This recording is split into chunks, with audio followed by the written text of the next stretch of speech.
mentioned that it would be not right to comment on an ongoing investigation. Meanwhile, the BJP in the opposition has been calling for a probe into the cash haul, saying that the role of the Jharkhand Mantri in this cash haul must be probed. 6-7 महीने पहले वीरेंद्र राम के यहाँ red हुई थी, engineer के यहाँ। उसके यहाँ एक डायरी पकड़ाई थी, उसमें कई विधायकों का नाम था और मंत्री आलमगीर आलम और उसके सचिव का नाम था कि ये सभी टेंडर मैनेज करते हैं। और उसी के सिलसिले में मुझे लगता है कि ईडी ने इतनी बड़ी कार्रवाई की है, इसकी तो जांच होनी चाहिए। देखिए, झारखंड सरकार की जो अनंत करप्शन गाथा है वो खत्म होने का नाम ही नहीं लेती। बिल्कुल इलेक्शन कमीशन को भी इस पर संज्ञान लेना चाहिए कि आखिर ये पैसा किसका है। मंत्री आलमगीर आलम से पूछताछ होनी चाहिए, बिल्कुल होनी चाहिए। जब आप उनके पर्सनल असिस्टेंट के यहाँ से इतनी बड़ी रिकवरी हुई है तो जाहिर तौर पर पीए का तो ये पैसा हो नहीं सकता जिसकी तनख्वाह 30,000 रुपए है। तो मंत्री जी से भी पूछताछ हो और इस बात की गहनता से जांचो कि क्या ये इलेक्शन मैनेजमेंट का भी फंड था। But to this, when it comes to the opposition, India bloc that is now once again raising that voice when time and again they have been alleging that the central agencies are being misused to deliberately target the opposition leaders. Jharkhand Congress के जो CLP leader हैं आलमगीर आलम, उनके पीए के घर में enforcement directorate को 20 से 30 करोड़ रुपए मिले हैं। उसको लेकर बीजेपी सवाल खड़े कर रही है। कैसे देखते हैं इस पूरे मामले को? अभी तो जांच का विषय है, उनके यहाँ कैसे मिला, प्लांट किया गया, भारतीय जनता पार्टी सब काम करते हैं। ये हर तरह का काम, हर तरह से सत्ता का दुरुपयोग करते हैं, ईडी का, सीबीआई का, सबका दुरुपयोग करते हैं और ये जानबूझ करके भी इस तरह की कार्रवाई करते हैं। कभी मुसलमानों का ड्रेस पहना करके हिंदू को मरवा देंगे, फिर हिंदू मुसलमान का नाम देंगे। अमर कुमार बावरी जी हमारे साथ फोन लाइन पे जुड़ गए हैं। अमर जी, आपको मेरी आवाज आ रही है सर? जी जोहार जी, नमस्कार सर। क्या कहेंगे आप, आखिरकार जो इतनी बड़ी जो रकम है जिसे बरामद किया गया इन्फोर्समेंट डायरेक्टरेट की तरफ से और बताया जा रहा है कि उसकी गिनती अभी तक चल रही है, कई घंटों से चल रही है, उसके बारे में क्या कहेंगे आप? देखिए, माननीय प्रधानमंत्री जी भी आए थे और हम लोग सब लोग कहते हैं, झारखंड की जनता कहती है कि 4.5 साल में जब से जेएमएम कांग्रेस और आरजेडी की सरकार बनी, इन लोगों ने जन सरोकार को एक किनारे रख दिया है और सिर्फ भ्रष्टाचार और लूट को ही अपना जो है परम कर्तव्य बना लिया है।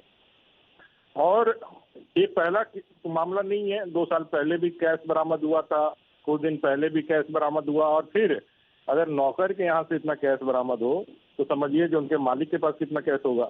वो कांग्रेस के विधायक दल के नेता हैं और कैबिनेट के मंत्री हैं आलमगीर आलम, और पहले भी उनको जो है इस तरह की घटनाओं में और इस तरह के मामलों में नाम आया था।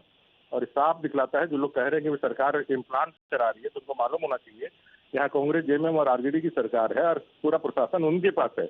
ये पूरी तरह से इनको कोर्ट से जमानत नहीं मिल रहा है, इसलिए क्योंकि इनके सारे कारगुजारियां जो है वो स्थापित हो रही है, उसमें सत्यता पाई जा रही है।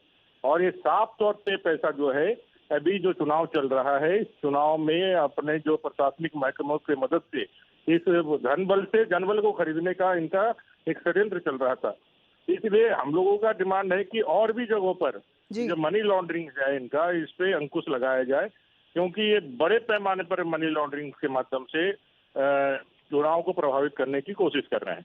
चलिए, धन्यवाद आपका अमर जी हमारे साथ जुड़ने के लिए। Well, that's the leader of the opposition there as far as raising the voice and saying that this is the allegation that also should be investigated on part of the minister himself, and the BJP continues to raise its voice against the cash haul that has now been recovered. Let's also listen into Shehzad Poonawalla.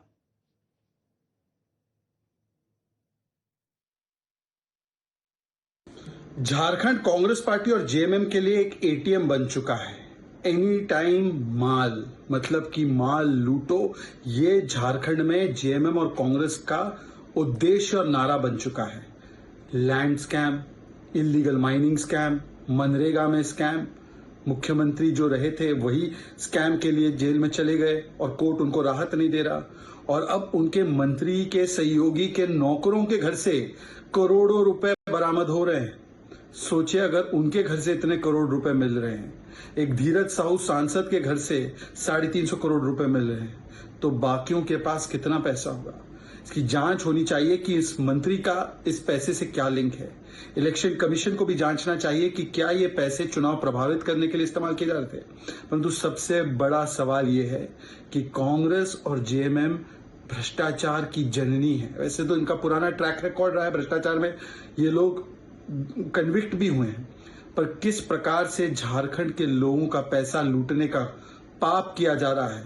और अगर ये सब लुटेरे हैं, ये लालू प्रसाद जी का परिवार हो, शिबू सोरेन जी का परिवार हो, देश को लूटने वाले हैं।